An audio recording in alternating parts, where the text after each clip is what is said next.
अस्सलाम वालेकुम हुजूर। वालेकुम सलाम। हुजूर मेरे पास 2 सवाल है। बोलो, ऊंची बोलो।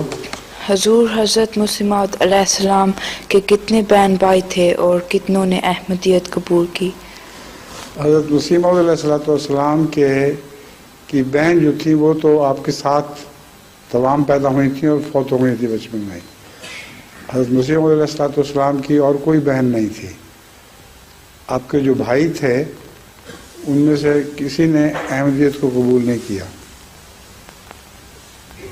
दिल में किया होगा मगर ज़ाहिरी तौर पर नहीं किया। और जो चचाजाद भाई थे वो तो बड़े सख्त दुश्मन और मुनाफिक और मुकाबला करने वाले थे। हज़रत मसीह मौऊद अलैहिस्सलाम को छोड़कर आपके मुखालफीन जो थे भाइयों रिश्तेदारों में, उनकी कुल तादाद 70 बनती है। हज़रत मसीह मौऊद अलैहिस्सलाम को इल्हाम हुआ कि यनक़तिउ मिन आबाइका व युब्दअ मिनका, कि तेरे आबा की नस्ल काटी जाएगी और तुझसे नस्ल शुरू की जाएगी।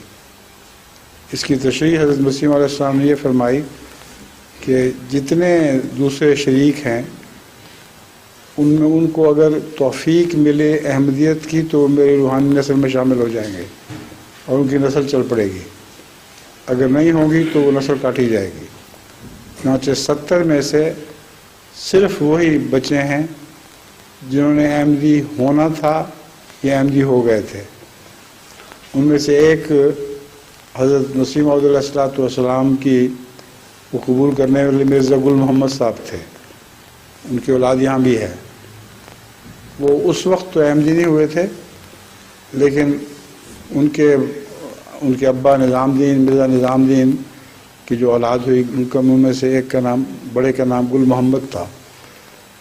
तो उस वक्त ताज्जुब था लोगों को कि ये तो बेटा इनका रह गया।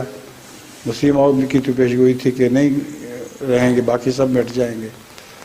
तो उन्होंने वो अहमदी हो गए। तो बाज़ दफ़ा एक ताबीर ज़रा देर से पूरी होती है, मगर चूँकि उन्होंने अहमदी होना था इसलिए अल्लाह को इल्म था और उसको बचा लिया। जो अहमदी नहीं हुए या ना होना था उनमें से एक भी नहीं ज़िंदा बचा, यानी नस्लें काटी गई उनकी।